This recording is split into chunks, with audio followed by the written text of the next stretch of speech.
We've gotten a lot of awesome news for DC Comics, with not just its next level initiative with a bunch of new titles and relaunches for characters with a lot of new creators' visions in telling stories for a boatload of different characters, a lot of new titles being announced like a new Doom Patrol, a new Deadman comic. There is a lot of things that have been announced for DC, and we even got the official roster for the next Teen Titans book, which is something that I was clearly wrong about with a video I made previously, but hey, I'm here for it, and I'm glad because we're actually doing something with Jason Red Hood in Teen Titans, with him being kind of like the dead mother, the leader, the mentor figure for these next generation of Teen Titans heroes, and I feel like this could be a really cool thing for Jason going forward. But outside of all of that and all the different changes going on after the events of DCKO, we are getting a lot of cool stuff for Absolute DC, because not only are we full on confirmed that we're getting the first real crossover event for all of Absolute DC coming sometime later this year, so probably in the late summer, early to mid fall, which I am excited for because we have to basically get to see all these characters finally all come together. And what this crossover event could be is anybody's guess. But we don't only have this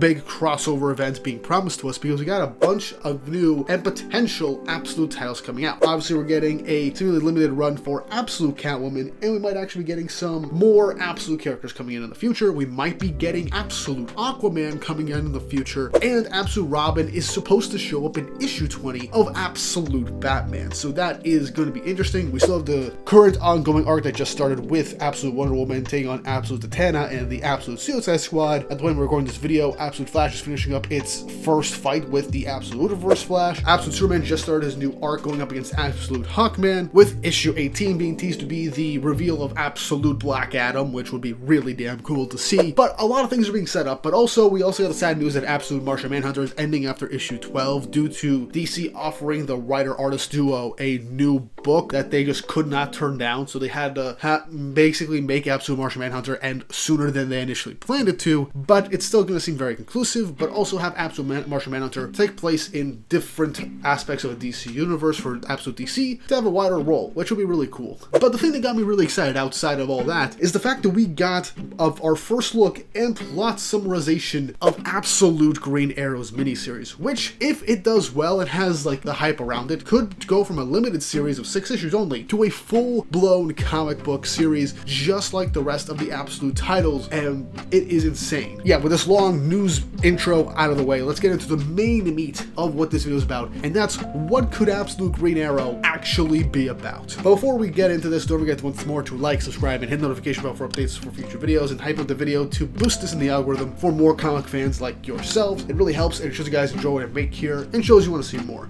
But that out of the way, Absolute Green Arrow's plot synopsis is just absolutely insane, as it seems to be going to more of a horror-esque manhunt thriller type series, where a mysterious man calling himself the Longbow Hunter, or the Longbow, with a very creepy looking mask, is hunting down a bunch of corrupt billionaires, and seemingly getting revenge after the death of Oliver Queen, with Detective Dinah Lance, aka Absolute Black Canary, hot on the chase to figure out why he's doing all this and who this hunter truly is. The only clues left behind are the green arrows left in the victims. Now, after Absolute Evil showed us Oliver Queen getting his head caved in by the mace of Absolute Hawkman because he was going to take down a particular billionaire in the Absolute DC universe that was doing some pretty horrible things. I don't know if I could actually flat out say, because I feel like I could get this video flagged for like, and the allegory for what this character is, Mr. Slade, not obviously Wilson Slade, but like, you know what I mean. But he got his head caved in. He died in Absolute Evil. But now someone else has seemingly taken on his vengeance role. This does kind of remind me of the Arrow show, where Oliver Queen in that universe was more, you know, kill to get what he needs.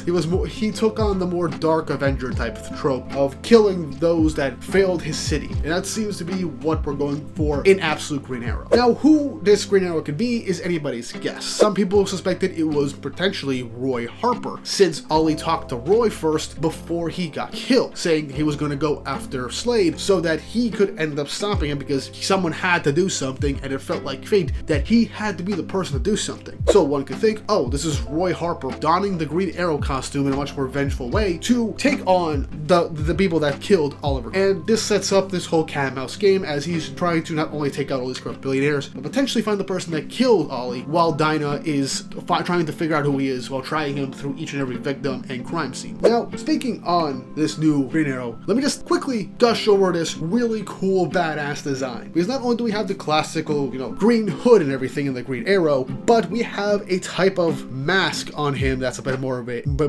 let's say, menacing, to say the least. But his bow also looks like it's two machetes just stitched and melded together. Maybe the bow will come apart and turn into two machetes so we can wield it simultaneously. And we have this new Green Arrow-esque logo in the background that seems to be, well, what the book's logo is going to be in the Absolute Universe. So that seems to be what we're going for here. The design is really cool, and I'm looking forward to seeing how brutal this book can be, while also telling this type of revenge story and detective horror story at the same time. Heck, even Scott Snyder gave it a seal of approval, saying, "You have no idea how good this is, I can't even say," which is all I need to be hyped for this book. But let me just throw in my hat how this could end up going. Throughout this whole book, we will see Absolute Black Canary constantly be on the back foot, maybe even have to fight this version of Absolute Green Arrow from time to time, as she potentially finds out who he's going after next, or manages to find a way to stop him in the middle of one of his, well, killings, and eventually find out who this person is, and it'll lead to the epic conclusion of this miniseries. And if this goes on well enough, we could get an extension and have it be a Green Arrow Black Canary book, which I would be absolutely down for. Now, many people I've seen on Twitter and on TikTok have theorized that this new Green Arrow for Absolute Green Arrow might actually be Oliver Queen, but he has taken up the aspect of the Spectre. Because if we all remember, in the DC All-In #1, Darkseid fused with the Spectre and through a whole bunch of stuff, used the Spectre's help to kind of help him become the King Omega of the Absolute Universe. So what would be very interesting to see is if somehow the Spectre had some kind of influence still in that Absolute Universe and basically found Oliver Queen dead and decided to make him the spirit of vengeance of that universe to go after some of the more influential people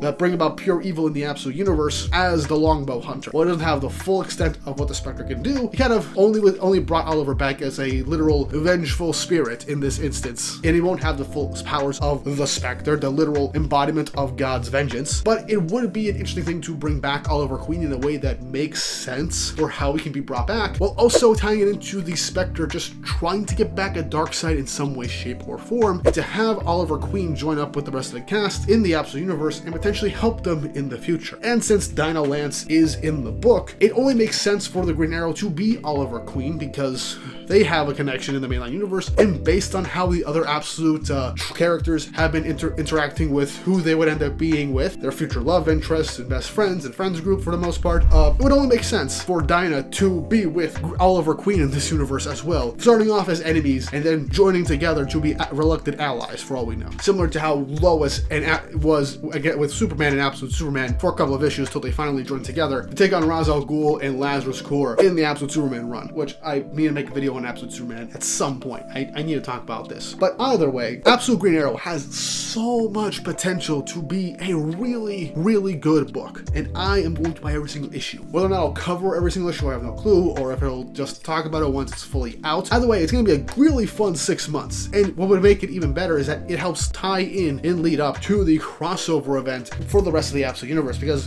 our main villains that are pulling the strings are some of the most richest and most influential people in the world. So for the Absolute Green Arrow to be hunting corrupt billionaires, the people that could be pulling the strings from behind the scenes with all their money and influence, having him be someone that could essentially set up the creation of the real Absolute Justice League, or what would be really cool to tie back to the golden age of comics, the Justice Society of America, the Absolute Justice Society of America. That would be really, really fun to see. I have to be honest, that would be really, really cool if that's how we go with things, or the Justice League of America, something like that. But either way, Absolute Green Arrow I'm entirely hyped for, as well as everything else going on with Absolute DC. I have so many videos I need to make about all these different story arcs and stuff like that that's been going on in Absolute DC. Like, no joke, things have been really awesome with all these titles that I really need to talk about all of them. Not to mention the next level stuff going on in the mainline DC comics, so there's stuff going on there. Either way, I'm excited. I hope you guys are too. Let me know in the comment section down below what you're excited for, whether it be for Absolute Green Arrow, for other Absolute titles, or the rest of DC going forward. And also let me know your guess on who the Absolute Green Arrow is. Do you think he's like what me and other people are thinking? Maybe he is some sort of limited avatar of the Spectre that will lead into the major crossover events of Absolute DC, uniting all these Absolute heroes? Do you think he's Roy Harper? Do you think he's somebody else? Who's to say? Let me know in the comments below, and once more, don't forget to like, subscribe, and hit the notification bell for updates on future videos. It really helps and it shows you guys enjoy the content I make here on the channel and shows you want to see more. And with all that said and done, hope you all have an awesome day.